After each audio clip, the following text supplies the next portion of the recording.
Welcome to the Leadmore podcast. I'm your host, John T. Meyer. We just recorded with Rick Melmer, the creator of Leadership South Dakota. We tracked his education journey from an elementary school teacher to a principal to a superintendent, all the way up to the Secretary of Education. And then we dove into the program. They've created over 200 leaders in the last 6 classes, and we asked, what are the common characteristics of great leaders, and what is the best question to ask a leader? You'll hear that from Rick in our conversation, so tune in. We're here with Rick Melmer from Leadership South Dakota. Thanks for being here on the show. Thanks, John. So you are a friend and mentor and someone who's shaped my leadership journey. Let's start with a little bit of yours. You started as a teacher. How many years did you teach in different? So I guess we'll just say in different capacities around education. Yeah, right. So I went to college originally to be a communications major. I wanted to be like a radio guy. I enjoyed radio and I enjoyed sports, and I thought I could be a kind of a disc jockey, radio commentator. So I went into it with that in mind, and then I needed a part-time job while I was in college. I was at Dakota Wesleyan in Mitchell, and a local Catholic elementary school needed a physical education teacher. Yeah. And back then, they would just hire college kids to teach physical education, right, while you're going to school. So they built their PE schedule around my schedule, and I taught PE for a couple of years at Holy Spirit Elementary School, and really got this idea that I kind of like working with kids, and I enjoyed the education world. So I switched majors from communications to education and graduated with an elementary ed degree. And I taught for 5 years, one in Elk Point, my first year out of college, and then 4 in Mitchell before I moved into administration. Yeah. And how many, I know you were a superintendent, but how many different roles did you serve in administration? Yeah, so I started out as an elementary school principal, which is kind of the traditional path, teacher to principal. Yep. And I did that for 7 years in 2 different locations, 3 in Mitchell. And then I was in Cheyenne, Wyoming for 4 years while I was working on my doctorate degree at the University of Wyoming. Cool. And I had some good advice from one of my mentors that just said, you should get out of here for a while. You're born and raised in South Dakota. Wouldn't hurt for you to leave, find something different. I don't think he wanted to get rid of me. I think it was really good advice. Just go somewhere else and you can always come back. Yeah, so you got uncomfortable. It was great advice. So went to the University of Wyoming, worked on my doctorate and was a principal at the same time. Oh, wow. So elementary principal for 7 years, and then I got my first superintendency in Sioux Center, Iowa, and did that for 4 years, and then Watertown for 8. Yeah. So 12 years as school superintendent. So if you figure 5 and 7 is 12, and then another 12, so about 24 years as a teacher and administrator in the schools before I moved into the job as Secretary of Ed at the Department of Ed. Yeah. So similar to like a corporate environment, you kind of went from intern to almost CEO. Right. Pretty traditional path for people that are administrators. Most of the time they'll say, I was a teacher, then I was a building administrator, then I became a district administrator. And so in kind of the spirit of leadership on all those journeys, I like the saying that everybody has a boss, of course. Mm-hmm. So even when you're superintendent, you still have a boss, a school board. How do you navigate in the education? People have a lot of opinions about how education should go. Mm-hmm. Talk to that experience when you always have someone else sort of telling you how to run the ship. Well, as a teacher, of course, it was your principal. You had the superintendent that was sort of your direct supervisor. And I oftentimes, when I was in those other roles, I was looking at the superintendent and going, I think I could do that job. I think I could do that. That might be a good fit for me. So all the while I had these ideas that maybe I could move up into the world of administration. Probably the most challenging was the school board, where you have, in my case in Watertown and Sioux Center, 5 supervisors. I mean, they're collectively a board, but they're each individual. Yeah, and volunteers from different backgrounds. Exactly, right. And some of them come on with particular issues they're really passionate about. And so your job was really to sort of navigate through all those relationships and try to get them to think holistically as a team. And that involved a lot of what we would like to call care and feeding of the board. In other words, you spend a lot of time talking to people, getting them on the phone, hey, how you feeling about this or that, all the while trying to bring them to some sort of a consensus at the next board meeting or on big issues. And I feel like my personality was well suited for that. I could do that. Because I'm a compromiser. I'm kind of one of those that can kind of try to find common ground somewhere. I don't have to have it my way.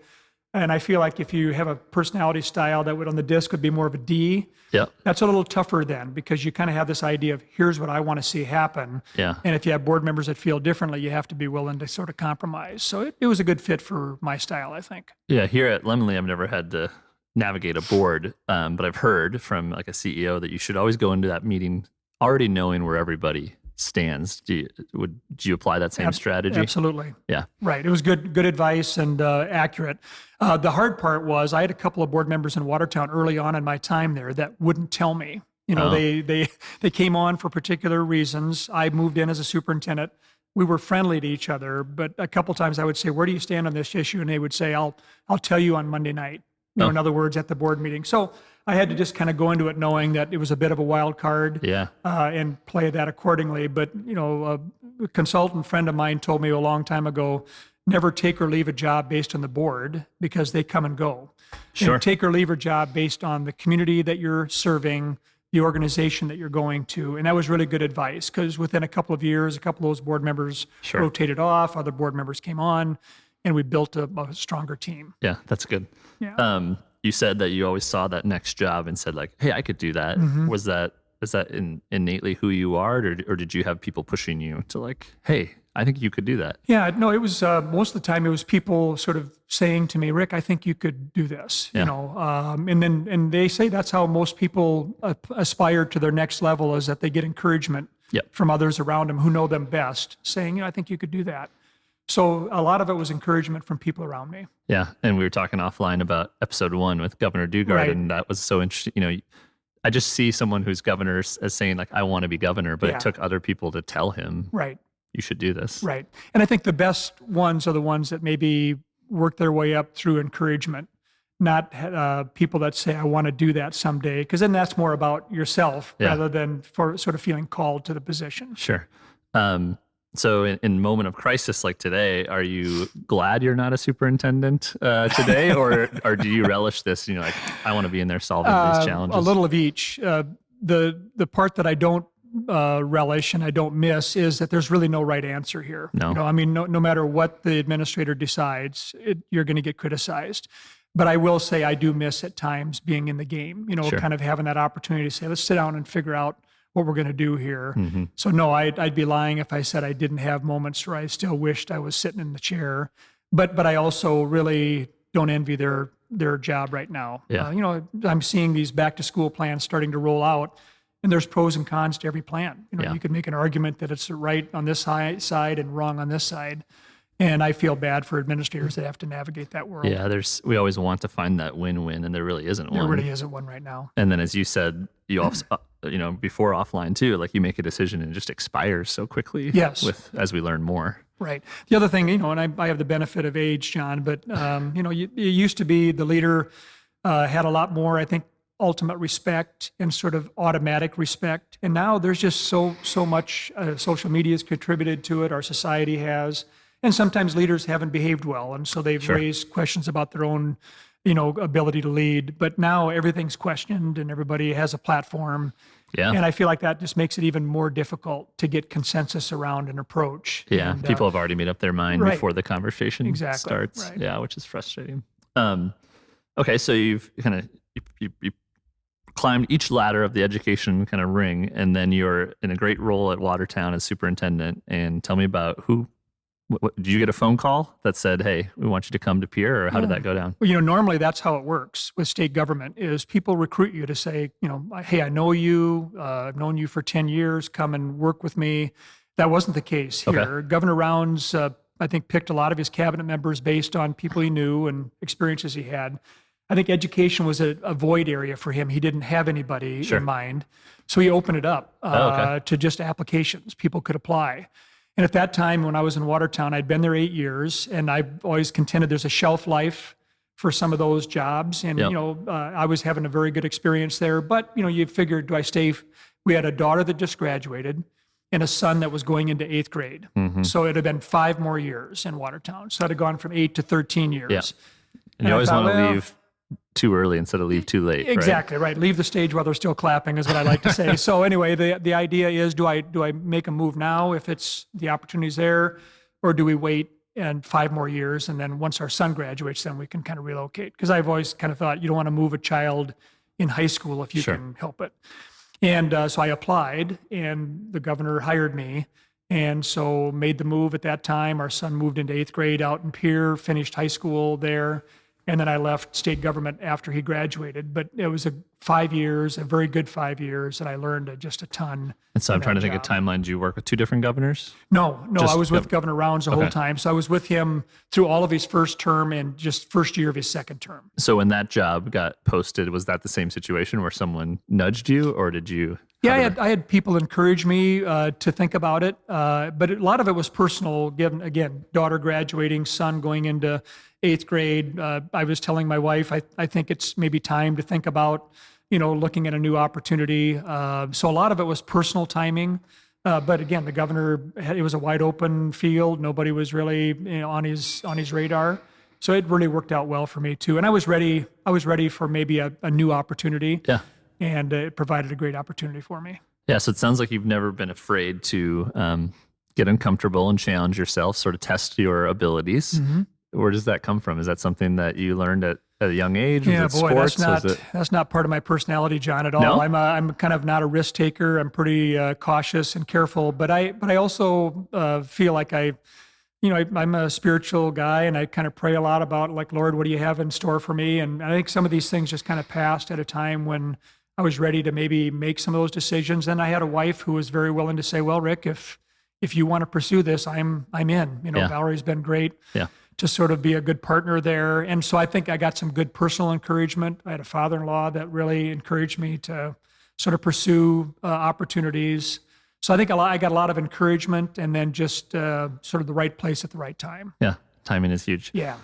So you're still in education, but you go from, the school setting to political setting. Mm-hmm. How did you have to shift as a leader? You got a lot more things opinions and party lines and things to navigate. How'd you learn that? Yeah, that was the school, the education part was seamless, because I was a school superintendent, moved into the Department of Ed role, and really I had sort of instant credibility with all of the superintendents in the field, because they knew that I was one of them, right? So I think they didn't have to wonder, does he understand my job? Because I did it for 8 years in Watertown and 4 before that. So that really helped me a lot. I mean, It just helped me, people would say to me all the time, hey, Rick, you know what it's like.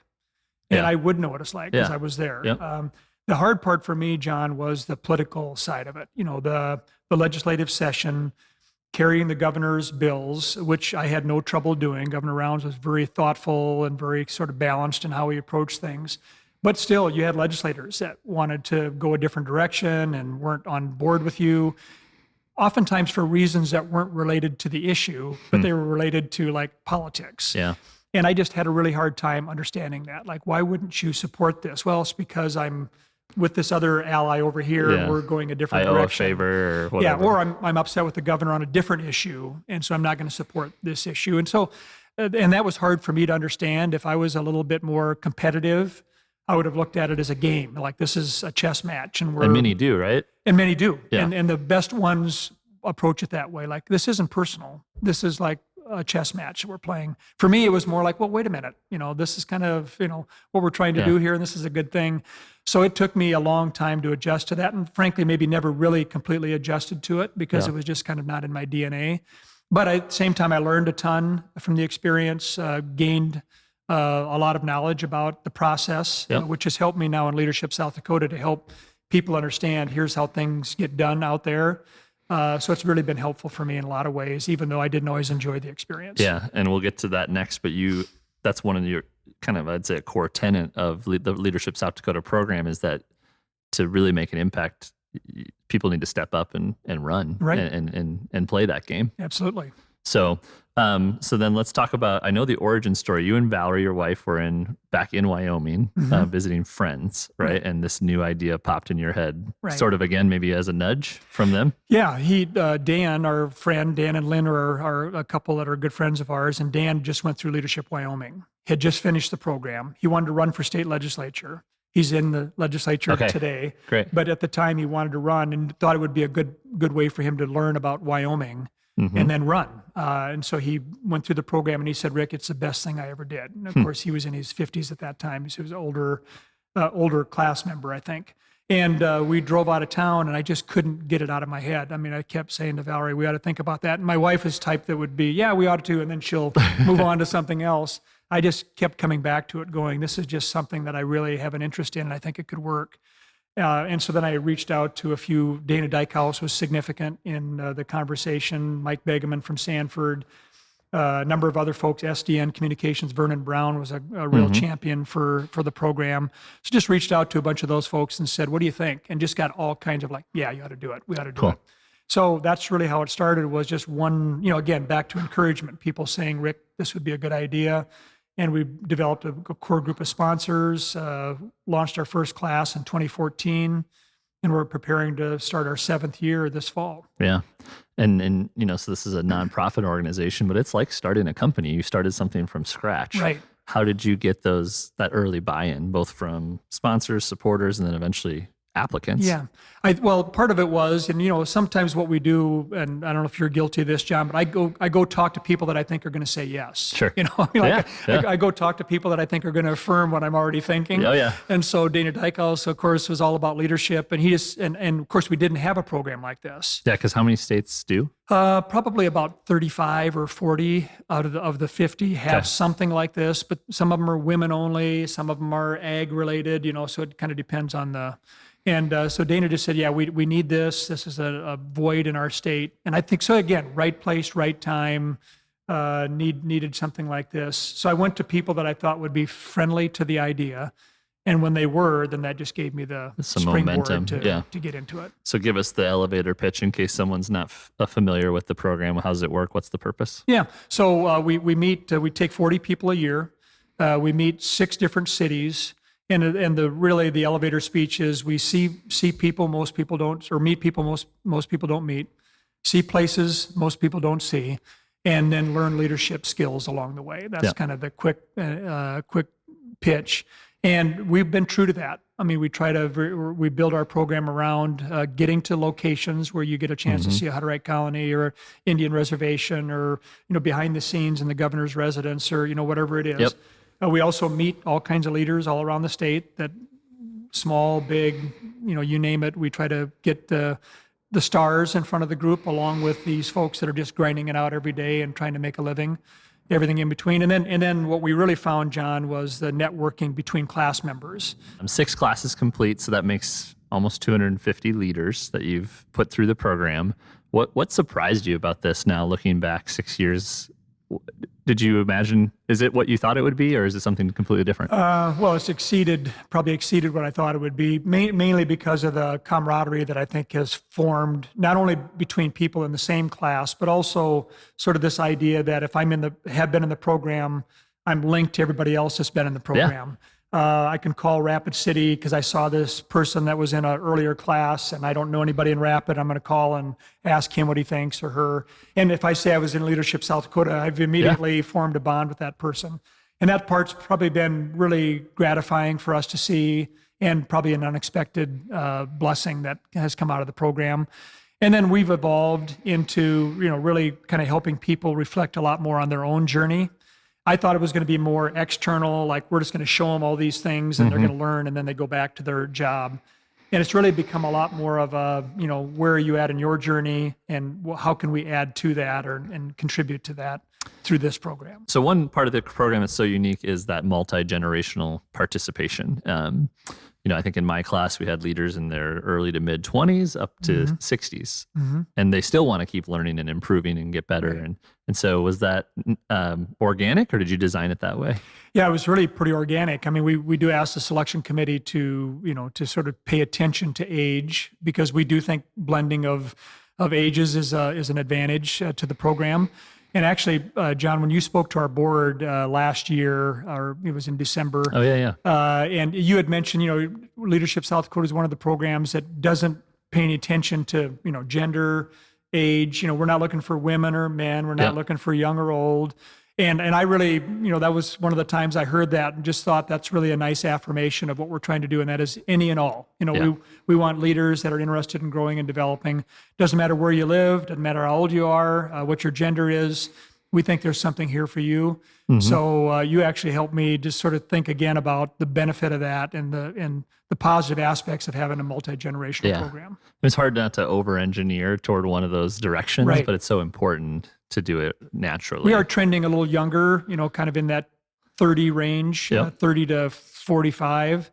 And that's why we really value the 50 plus and those under 30. And again, for the upcoming class, we have some of each, which we're excited about. Awesome. That's great. Yeah. And I think you're so true about that that geography part. There's something sort of ironic about, in a world that we're all connected because of the internet and social media, we sometimes get disconnected because we're so stuck in our place. I mean, I know Sioux Falls is the largest of probably every class almost every year.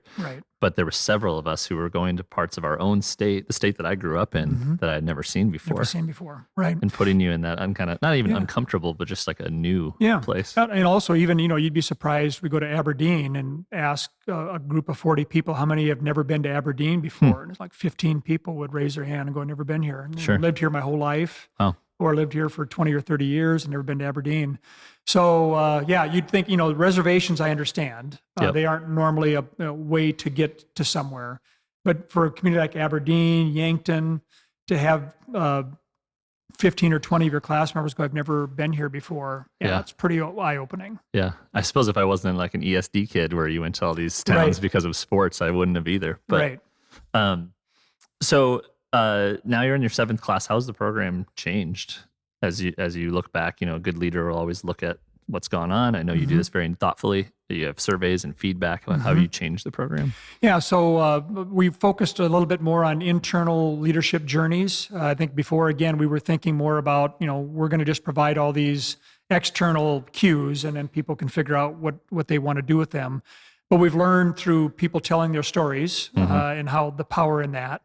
That really everybody's on their own journey, and our job is to try to help them along the way. So we've incorporated the DISC, where we spend a lot more time talking to people about their style, their leadership style. We've had them share more with other class members about their journey, a time when your life changed for the better, things like that really, I think, have opened up avenues for people to think about their journey differently. I now do a coaching session in the middle part of the year. We meet September, October, November, and then I spend an hour on the phone with each person in December, talking to them about what are you learning? What are you learning about yourself? What does this mean going forward for you? And I think people are just hungry to talk to somebody about their own leadership journey. And it's been really gratifying for me to hear that. So I just think not only have we tried to double down on the speakers and the networking that goes on, but also just really paying attention to each individual class member. Where are they at? Where do they want to go? And how can we help them get there? Yeah.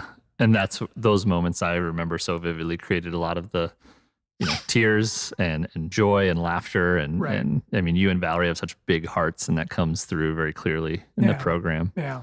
As you reflect on having 250 alumni out in South Dakota doing great things, I know some have been elected, some have started companies.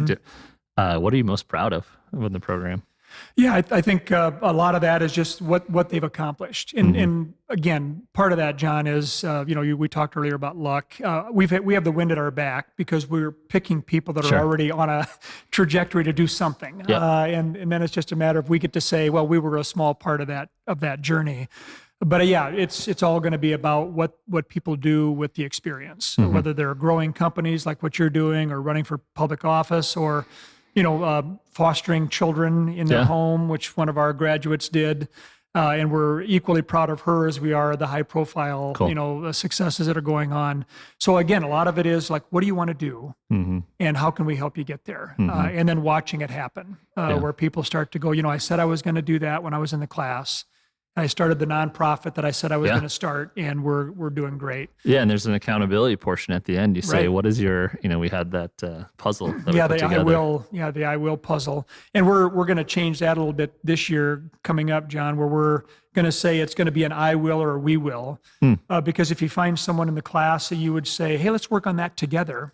then we're going to give them a chance to say, we will, That's cool do too. something. And People then, maybe and then starting move forward. things. Exactly. Right. You mentioned DISC. You're, I'd say, a pretty strong believer in DISC. Right. Tell us about why you think it holds so true, or why it's applicable to leaders. Yeah, well, I mentioned earlier about my experience in state government, and I feel like, part of it was it just wasn't a good fit for my skill set. I tend to be my label for the DISC is a peacemaker. So I like to sort of make sure people are happy, and in the legislature, you're never going to get there. It's like an elusive goal.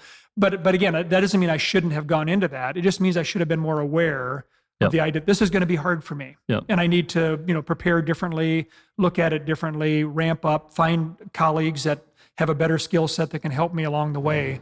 And that was probably my first example of where I was puzzled about why it was difficult. And then I do the DISC training, and I discover that's why it was difficult for me. So I feel like it's really important for me to share that with other leaders. Like, look for things that are a good fit for you. And if they aren't, find allies along the way that can help you navigate through that part of the job. There's parts of this job in Lemonly that are not easy for you. Yeah, absolutely. So you have to find people that can maybe help encourage you and how to do it better. And we all have that. So that's kind of how it started. And frankly, the feedback we're getting has been really positive. And by the way, nothing unique about DISC, right? Myers-Briggs, all those do the same thing, but DISC is just a simple process, easy to understand and easy for us to reinforce. Because the thesis is you pretty much are who you are, right? Your DISC doesn't change much. No. People have taken it 10 or 15 years later, and it's not identical, but they're grounded in certain ways. And you have children, and my guess is, Margot, you can already start to see, some of the, she might be an I or she might be an S or whatever. I just feel like that's true for our children too. And quit trying to change who they are, celebrate who they are, and then just help them understand that you're going to stub your toe once in a while, but here's how you can navigate through that. There's some great leadership lessons in that. I think that self-awareness piece, and I agree. Designing your team around your strengths and weaknesses. I'm a big, double down on your strengths and sort of punt on your weaknesses person. I remember doing an early DISC training, and one of the supervisors that was in the training said, do you think I should share my profile with my direct reports? And I laughed, and many of us laughed and said, they already know. Yeah, they already know. Go ahead and share it with them, because I think it's good to do that. But if you think they're going to be surprised by what you tell them, people observe and they pay attention. So, but I think it's good to share it. Like, hey, this is what I learned about myself. And then they were going to go, that's right. We know that. Yeah. So let's talk about, how we can help you with that. So let's go there, because I think leaders, another thing I want to teach with this show is come in all shapes and sizes and all different colors and forms. But in that group of our class of 40, you have some strong personalities because they're leaders.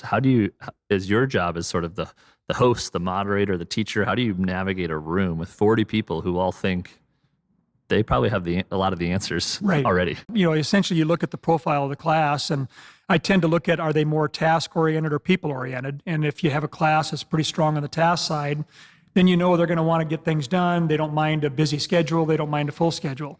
If you see a group that's a little bit more relational oriented, then you want to try to build in a little more free time, a little more time for them to network with each other, and also know you won't have any trouble getting discussions started because they're going to jump in and do it. That was one of my first takeaways. You've been through seminars or one-day workshops or something, and if I've been on the speaking side and on the participation side, and you never want to hear those crickets after you stop. Right. That was never the case in Leadership South Dakota. No. We tend to attract people, though, that tend to be a little extroverted. Yeah.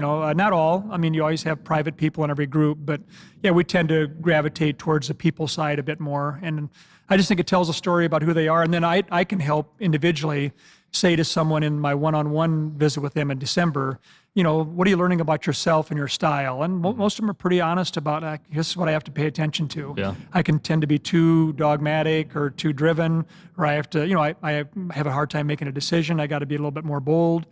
And I can affirm that and go, you're right. And then the quiet ones, we need to hear from you more. You need to speak up more in class. And I also know who some of the C's are. And so I might say, hey, Jay, we haven't heard from you. What do you think? Because you have to draw them out. They weren't going to jump in. So now your teacher role is coming back. Absolutely. That's cool. Right. So I think one thing that's so important about the program, I think a lot of leaders develop through fire, right? Like through making mistakes and learning and on the job. But that doesn't mean we shouldn't also nurture and train and grow our leaders. So I feel like this program is making investments for generations in South Dakota. Right. Do you see it that way? Do people view this as a vital part of the fabric of South Dakota? I hope so. I mean, I keep thinking, John, 10 years, 400 people. 40 a year for 10 years. So if we get to 2024 and we have 400 leaders all across South Dakota that are trying their best to make their homes, their organizations, and their communities better places, I think we can have a huge impact on the state. So yeah, I continue to believe that. And but again, it's going to be because we allow people to sort of find out who they are and then say that's a fit for you. Go do it. Cool. And encourage them.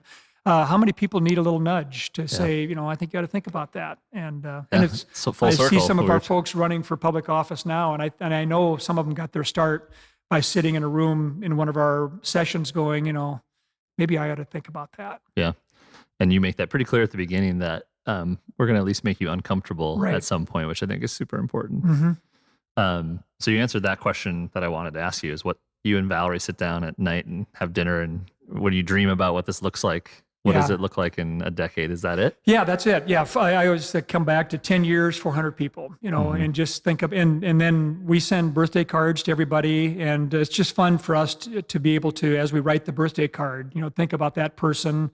We have fond memories of our year together with them, encourage them a little bit in their walk. Valerie's big into the social media. I'm not as much that way. She kind of knows where people are, what they're doing, how they're connected.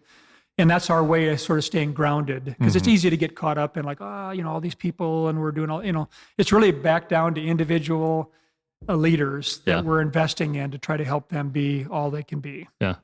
So let's break down it. You've studied a lot of leaders. You've been in the program every session, obviously. So you've heard a lot of these speakers.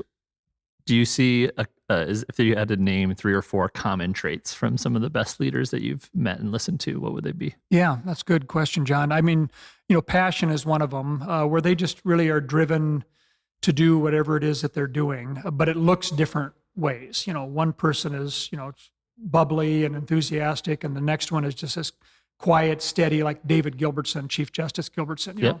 He's not gregarious in any way, shape, or form, but boy, is that passion strong, and he believes in what he's doing and the purpose of the Supreme Court. So you can just hear the passion coming out in people's presentations in different ways. So that's one of them. And then, they're all learners. They continue to learn, grow, and develop. They don't sort of go, okay, I've arrived, I'm here, and now I'm going to sit back and collect. They're like, I'm here, but I want to learn more and do more. Yeah. So I think they're hungry. They have that hunger to learn and grow and develop.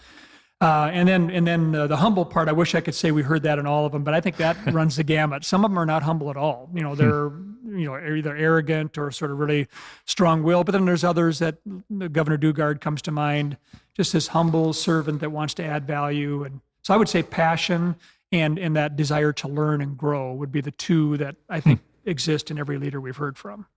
Is there as I think about future episodes, is there a question that you ask that often stumps leaders, or a question I should ask future guests?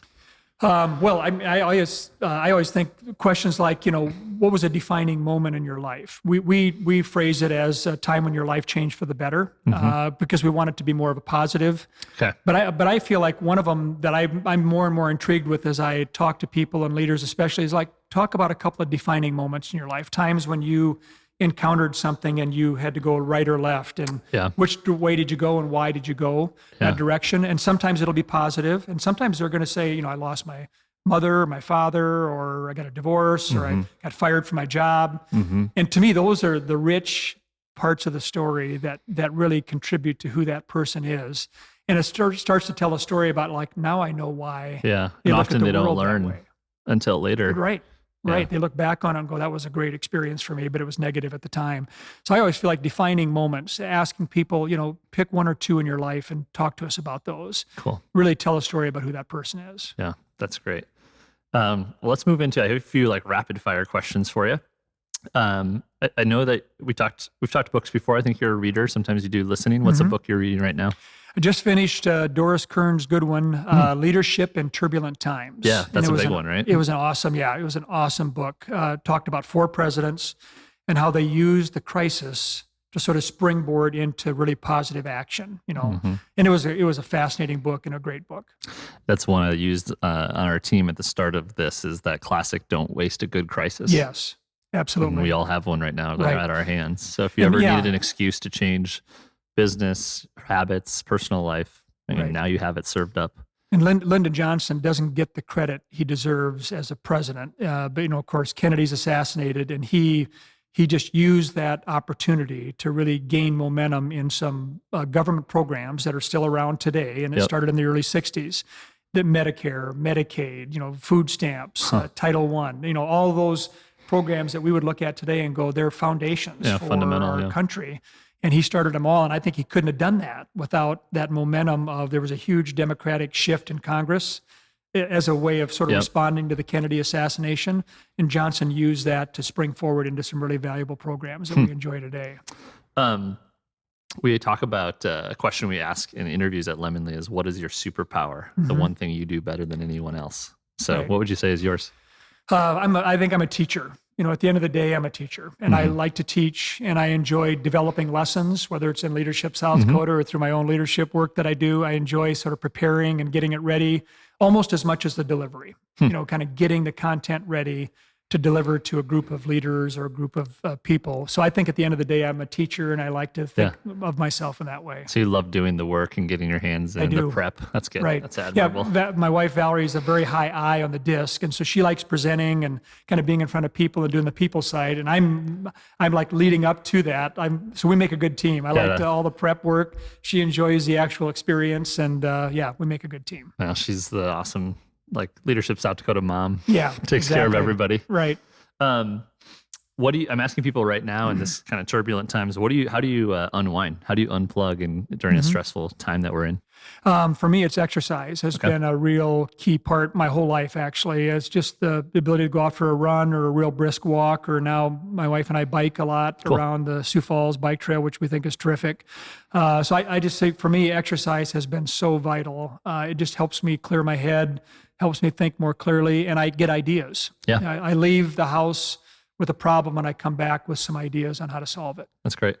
3 kids, right? You guys have 3 kids. And then how many grandkids? Eight I can remember the Christmas card. Yeah, we have 8 grandchildren. I've been asking people, for parents, what's a piece of parenting advice you would give?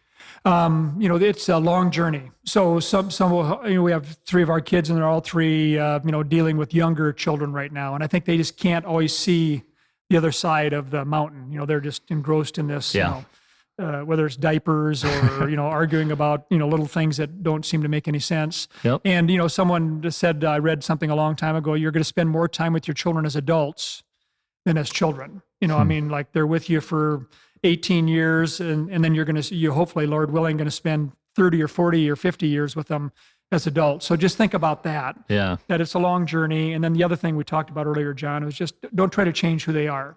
Celebrate who they are, and just caution them that, hey, if this happens to you, you're going to have to deal with it. Yep. But we love who you are, and don't change who you are. We love you just the way you are. That's really good. Yeah.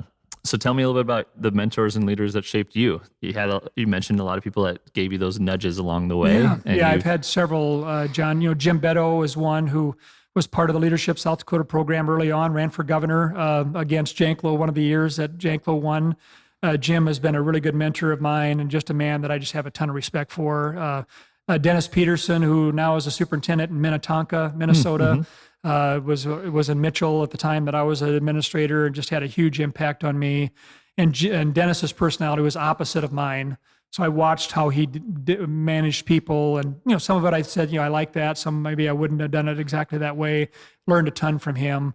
My father-in-law, Gordy Fosness, was and is, he's still alive today, and was a huge mentor for me, more on the personal and spiritual side that I really needed at a time in my life when I was kind of trying to figure some things out. So those are 3 that come to mind that just have been huge influences in my life. Great. That's awesome. Yeah. So if people want to get involved in the program, if they're listening to this and if they live in South Dakota, but maybe we get them to move to South Dakota. That'd be great. How do they get involved in the program? Well, we have a website that you can go to, and there's connections to the website to email or say, hey, I want more information on the program, and we're happy to do that. follow us on social media. We'd love to have people just stay connected to us that way. And we apply January, February, March is our application window. Love to have people apply during that window and give it a try. And despite all the change going on, you guys are moving forward. It's maybe adjusted, but the program's still going to happen. Yeah, we are. Right now, we're scheduled to meet in Pierce September 16, 17, 18. And as of right now, we're good to go. And I'm in conversation with Chief Justice Gilbertson and others about speaking to our class. And yeah, we're really excited to get started again. Great. Well, thank you for all of your service and for this commitment toward leadership. And thanks for being here. John, you're one of our stars. We're proud of you and grateful for you. So thanks for the opportunity. Thanks, Rick. Yeah.